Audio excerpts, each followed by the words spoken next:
এতেকাফ একটু খেয়াল করেই করতে হয়, কষ্ট হয়, কিন্তু বাকি পুরস্কার অনেক, বিনিময় অনেক। আল্লাহ নবী সাল্লাল্লাহু আলাইহি ওয়াসাল্লাম আম্মা জান আয়েশা রাদিয়াল্লাহু তাআলা আনহা, নবীজির স্ত্রী, বর্ণনা করেছেন রাসূলুল্লাহ সাল্লাল্লাহু আলাইহি ওয়াসাল্লাম মৃত্যু পর্যন্ত, হাত্তা তাওয়াফাহুল্লাহ, মৃত্যু পর্যন্ত এতেকাফ করেছেন প্রতি বছর। এবং প্রথম বছর আল্লাহ নবী সাল্লাল্লাহু আলাইহি ওয়াসাল্লাম যখন শবে কদরের কথা আল্লাহ তাআলা জানাইছেন নবীকে, সেই বছর 1 মাসে এতেকাফ করছেন, এক টানা পুরা রমজান।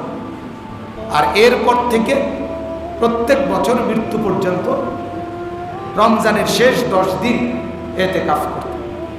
শত ব্যস্ততা, পৃথিবীর কোনো মানুষ নবীজির চাইতে ব্যস্ত নেই, হইতেই পারে।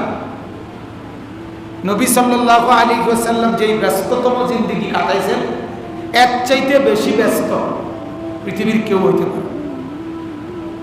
যার একত্রে বিবি 9 জন, আর যার বিবি ঘরে শুধু 1 জন, তো ওনার ব্যস্ততা বেশি না।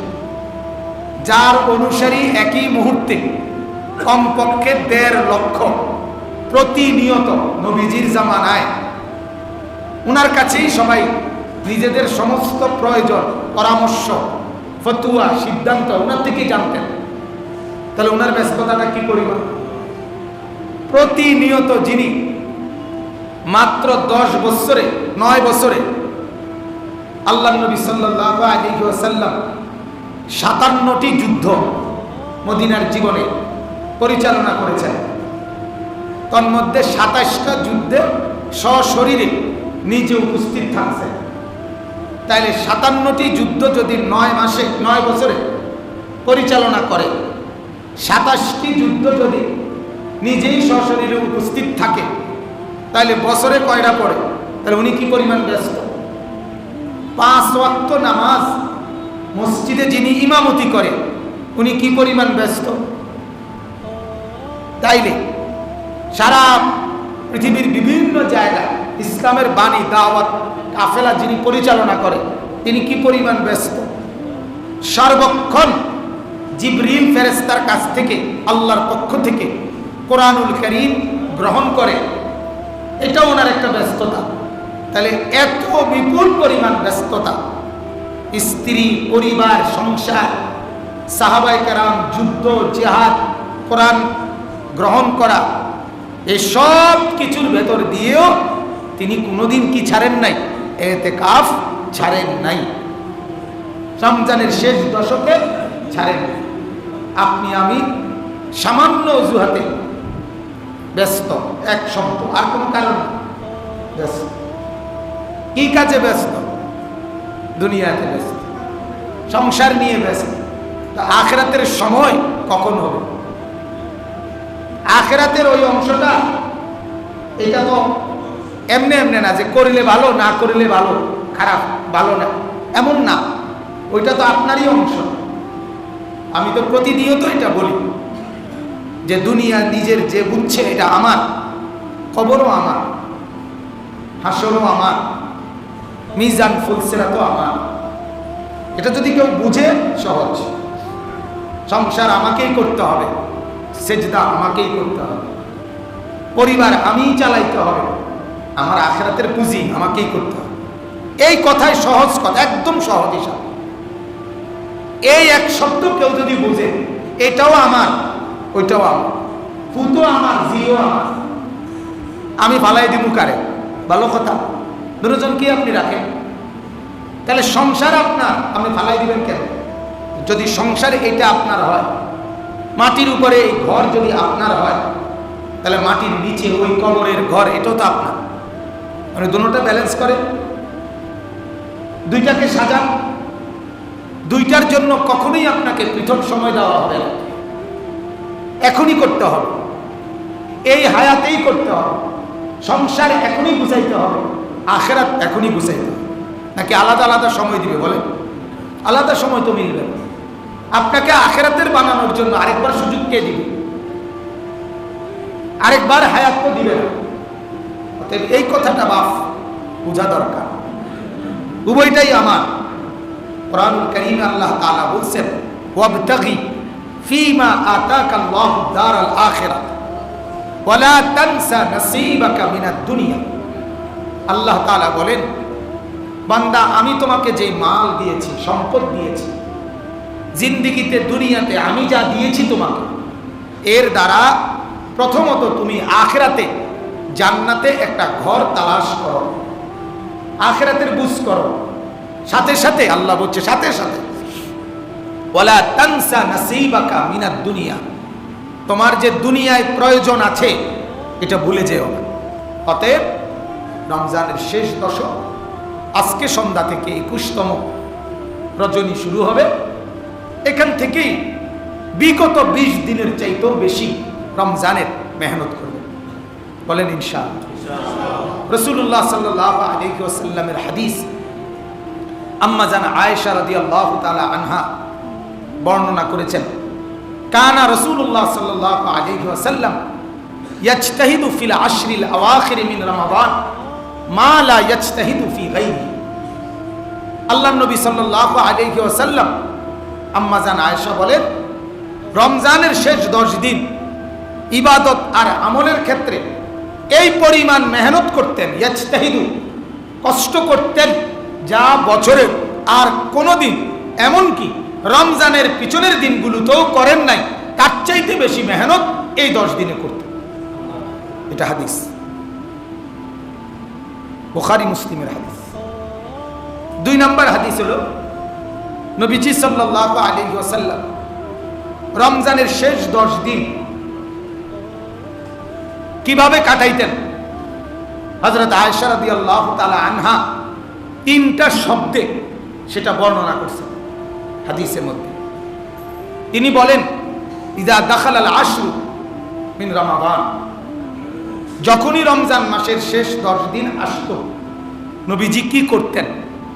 আম্মা জান আয়েশা রাদিয়াল্লাহু তাআলা আনহা বলেন, 3টা কাজ করতেন। কয়টি কাজ? 1 নাম্বার, শাদ্দাল মিজার। আল্লাহ নবী সাল্লাল্লাহু আলাইহি ওয়াসাল্লাম শেষ দশকের জন্য, শেষ 10 দিনের জন্য লুঙ্গি কোমরের মধ্যে শক্ত করে বেঁধে নিতেন।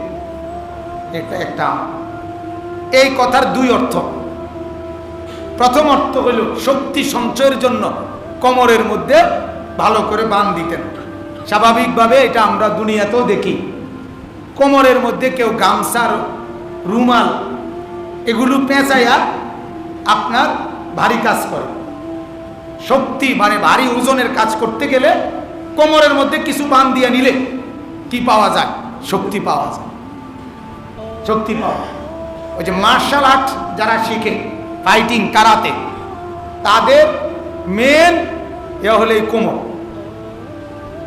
কোমরের মধ্যে বেল্ট লাগায় তারা, এবং এই বেল্ট দিয়ে তাদের র্যাঙ্ক বুঝায়। বেল্ট আছে আলাদা আলাদা কালারের। তো এই শক্তি সঞ্চয় করে কোমরের মধ্যে ভারী কিছু শক্তি টাইট করে বাঁধ দিলে কি হয়? শক্তি হয়। আল্লাহ নবী সাল্লাল্লাহু আলাইহি ওয়াসাল্লাম তিনি রমজানের শেষ দশকে কোমর শক্ত করে বাঁধতেন লুঙ্গি। কেন? যে এই 20 দিনে যা করছি, এই 10 দিনে তার চাইতে বেশি বন্দেগী করব। আর পৃথিবীর এটা স্বাভাবিক নিয়মও, পরীক্ষার 3 ঘন্টায় প্রথম 2 ঘন্টায় যা লেখা হয়, শেষের ঘন্টায় আল্লাহর কুদরতও মনে হয় যেন কলমের গতি আগের চাইতে বাইরে যায়। ঠিকই না বলেন? আগে দিছে মাত্র 2 ঘন্টায় 3টা প্রশ্নের উত্তর, শেষের ঘন্টায় 1 ঘন্টায় দিয়ে লাইছে 5-7টা উত্তর, পুরো এলাইছে লিখে। তাহলে বোঝা গেল শেষের সময় মেহনত বেড়ে যায়, পরিশ্রম কি হয়ে যায়? বেড়ে যায়। আল্লাহ নবী সাল্লাল্লাহু আলাইহি ওয়াসাল্লাম শেষ দশকে এটা করতেন। এই কথার দ্বিতীয় অর্থ হলো, শেষ 10 দিন আল্লাহ নবী সাল্লাল্লাহু আলাইহি ওয়াসাল্লাম লুঙ্গি শক্ত করে বাঁধতেন। মানে হলো, মুহাদ্দিসিনে কেরাম বলে, নবীজি মসজিদের এতেকাফে ঢুকে যেতেন এবং রাত্রিকালীনও স্ত্রীদের সাথে কোনো রকম সাক্ষাৎ করতেন না। কথা বুঝছেন কি? মূলত তো রমজান মাসের রাত্রিবেলা স্ত্রীর সাথে সাক্ষাৎ অনুমতি আছে, কিন্তু শেষের 10 দিন আল্লাহর নবী সাল্লাল্লাহু আলাইহি ওয়াসাল্লাম স্ত্রীদের থেকেও বিচ্ছিন্ন হয়ে যেতেন এবং মসজিদের ইতিকাফে ঢুকে যেতেন। অর্থাৎ ইতিকাফ অবস্থায় দিবানিশি রাতে দিনের কোনো টাইমে 24 ঘন্টার কোনো সেকেন্ডে আপনার স্ত্রীর কাছে যাওয়া নিষেধ। এটা করতেন।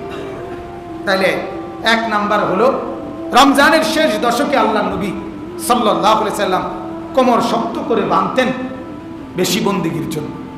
2 নাম্বার ওয়া আহইয়া লাইলাহু, পুরা রাত শেষ দশকের রাত্রিগুলো সারা রাত আল্লাহর নবী জেগে থাকতেন। সুবহানাল্লাহ, সারা রাত বন্দেগী করতেন রমজানের শেষ দশকে। এই থেকে আজকের সন্ধ্যা থেকে সামনের দশক শুরু হবে, সবাই ইনশাআল্লাহ বাজান আমার কথা এটাই, রোজা রাখতেছেন সওয়াবের আশায় কিনা? কথা বলেন না। তারাবির নামাজ পড়ছেন কিসের আশায়? সওয়াবের আশায়। তো দান সদকা করতেছেন, যাকাত দিতেছেন, ফিতরা দিতেছেন কিসের আশায়? বলেন না। তো এটার মাত্রা একটু বাড়ান, সওয়াবেরই যেহেতু আশা করেন, আপনি যেহেতু বুঝতেই আছেন আপনার সওয়াব দরকার, আপনার নেকি দরকার, আসলে আপনার আখিরাত আছে, এ কারণেই তো রোজা রাখতেছেন, এ কারণেই তো আপনি তারাবি পড়তেছেন। এটা বিশ্বাস না থাকলে কি পড়তেন? তো এটাও লগের সাথে যোগ করেন যে আরেকটু দরকার, ঠিক কিনা বলেন না? মৌসুমে সবসময় মনে রাখবেন, মৌসুমবিহীন কোন মানুষ মৌসুমে ওই মৌসুমের ফসল ঘরে তুলতে হয়। অর্থাৎ যখন যেই ইবাদতের মৌসুম, ওই মৌসুমে যদি ওই ফসল ঘরে না তুলেন, বে মৌসুমে শিক্ষার কোনো লাভ নেই, ঠিক কিনা বলেন? অতএব ইনশাআল্লাহ আমরা প্রত্যেকেই প্রথম সিদ্ধান্ত নিলাম, আগামী 10 দিন যে কয়দিন থাকে, 29 হলে 9 দিন, যে কয়দিন হবে এই কয়দিন আগের চাইতেও একটু বেশি ইবাদত আমল করবে। সেটা বেশি কি হইতে পারে? 1 নাম্বার, আগে যেদ্দুর কোরআন শরীফ পড়তেন এখন তার চাইতে একটু বেশি তেলাওয়াত বাড়ান। আগে মাগরিবের নামাজের পরে 2 রাকাত সুন্নত পড়ে আগে যদি 2 রাকাত নফল পড়তেন, তো এখন আরো 2 রাকাত বাড়ান, একটু একটু করে বাড়ান। তাহলে তো আল্লাহর কথাটা, নবীজির আমলটা, সুন্নতটা আপনার মধ্যে কি আছে? কমপক্ষে আছে, গুরুত্ব দিছেন আপনি, এই কথাটা বোঝা যায়। তারাবির পরে যখন বিতিরের নামাজ হয়ে যায়, তখন আপনি নিজে নিজে এই 10 দিন আরো 4 রাকাত, 6 রাকাত, 8 রাকাত, যার যে দূর শরীরে কুলা, কমপক্ষে 4 রাকাত হইলে ভালো। আপনার নফল নামাজ আরেকটু পড়েন, নিজে নিজে পড়েন, সুযোগ থাকলে মসজিদে পড়েন, কষ্ট লাগলে ঘরে যান, একটু নাস্তা খাইয়া বা কিছু চাটা খাইয়া 4 রাকাত নামাজ মুসল্লা বিছাইয়া পড়েন, পড়ে আবার দোয়া করেন, আবার দোয়া করে এরপরে ঘুমাইতে যান, বিশ্রাম করেন। ভোর রাত্রে অন্য এই 20 দিনের চাইতে একটু আগে আগে এই 10টা দিন আধা ঘন্টা আগে ওঠেন, উইঠা আগে হোক পরে হোক 4 রাকাত 6 রাকাত নফল নামাজ আবারও পড়েন, আবারও দোয়া করেন, আবারও দোয়া করেন। তাইলে পরিমাণ একটু বাড়তে পারে কিনা? কথা বলেন না? বাড়তে। দান সদকার মাত্রা আরেকটু বাড়ায়, জিকির, আল্লাহকে ডাকা, সুবহানাল্লাহ, আলহামদুলিল্লাহ, আল্লাহু আকবার, লা ইলাহা ইল্লাল্লাহ, এই মাত্রা আগের চাইতে বাড়ান। অর্থাৎ প্রত্যেকটা নেক কাজ আপনি আগের চাইতে পরিমাণে একটু বাড়ান, তাইলে রাসূলুল্লাহ সাল্লাল্লাহু আলাইহি সাল্লামের মহব্বত আছে আপনার মধ্যে, নবীজির সুন্নতের অনুসরণ আপনার মধ্যে আছে, এ কথা বোঝা যাবে।